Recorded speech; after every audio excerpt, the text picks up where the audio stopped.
আসসালামু আলাইকুম। সবাই কেমন আছেন? আশা রাখছি সবাই ভালো আছেন। আমি ভালো আছি।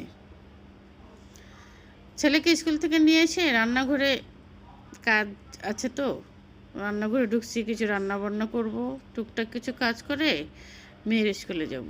ছেলে বলছে, আম্মু আমাকে খেতে দাও। ছেলেকে খেতে দেবো, হাত ধুতে এসে দেখি বেসিনের এটা নোংরা হয়ে আছে। বেসিনটা ধুয়ে দিচ্ছি, একটু গ্লাসটা পরিষ্কার করে দিই। 2 দিনের কাপড় জমা হয়ে আছে, এগুলো ভাঁজ করতে হবে। রান্না চলতেছে, ভাবলাম যে এই সময় একটু ভাঁজ করে নিই। আর ঘরগুলো সকালে গুছায় ছেলেকে আনতে চলে গেছিলাম। ঘরগুলো অতটা অগোছালো তো হয়, ছোট বাচ্চা যেহেতু আছে অগোছালো হয়। সকালে এটা গুছাই ফেলি। বেশি ছেলেকে আনতে যাই, ছেলেকে নিয়ে এসে রান্নাঘরে ঢুকি।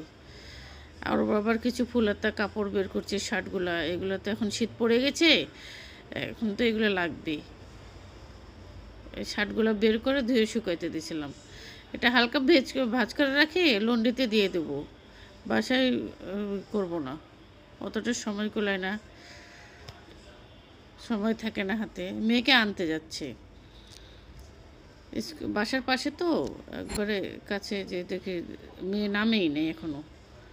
কোচিং চলতেছে, মেয়ে এখনও নামে। কোচিংয়ে আজকে পরীক্ষা ছিল তো, মেয়ে এখনও নামেই নেই। মেয়ে নামলে মেয়েকে নিয়ে যাবো। ওই ছোট ওই কাটাটা কত নিছে? ওটা নিউ মার্কেট থেকে কিনছে। কত কিনছে রে মা? ও গিফট করছে, গিফট। এটা বলতে হবে না। ছোট রাবার দেন তো। কেন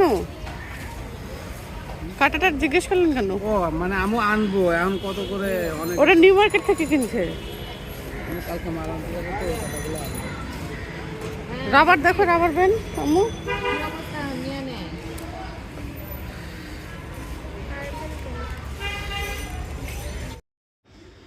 মেয়ের মাথায় একটা কাটা দেখতে, ক্লিপ দেখে জিজ্ঞেস করতেছে যে আপা কাটাটা কত কিনছেন?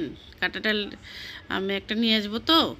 তা আমি তো জানি না, এটা গিফট করছে সেদিন। ওই আমার মেয়ে ওর খালামণির সাথে নিউ মার্কেটে গেছিলো, তো ওই গিফট করছে কাটাটা, ও বলতে পারে না, ওই জন্য বলছে মনি আম্মু গিফট করছে।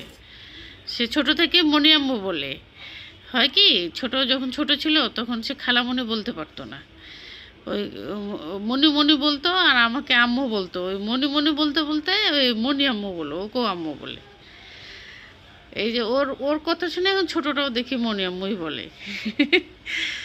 খালামণি বলতে পারতো না। মেয়ে বিকালে বলছে, আম্মু একটু পপকর্ন ভেজে দাও, আমি একটু পপকর্ন খাবো।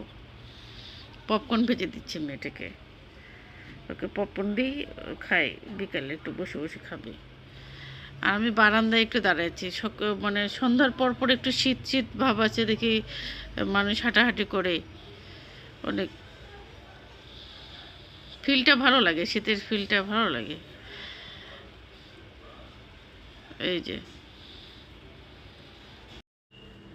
এই যে দেখেন ছেলের কাণ্ড, সে টিভি দেখে পা দুটো উল্টাই কিভাবে শুয়ে আছে। আমি তো দেখে অবাক, মনে হচ্ছে আমি ওই যে ছোটোবেলায় আমাদের বাসার সামনে মেলা বসতে তো, বিভিন্ন সার্কাস আসতো, রসুন সার্কাস, বুলবুল সার্কাস, এরকম করে পাগুলো উল্টাই উল্টাই সার্কাস দেখাতো। মনে হচ্ছে আমি সার্কাস দেখতেছি। কীভাবে পারে আমি জানি না, আমার ছেলে এত সুন্দর পাগুলো উল্টাই। কি আমি যে, বাবা তোমার ব্যথা লাগে না? বলছে না, আমি তো ব্যথা পাই না আম্মু। কি অদ্ভুত প্রতিভা বাচ্চাটার মধ্যে আছে, আমি নিজেই জানি না। মাঝে মাঝে মনে হয় আমি সার্কাস দেখি।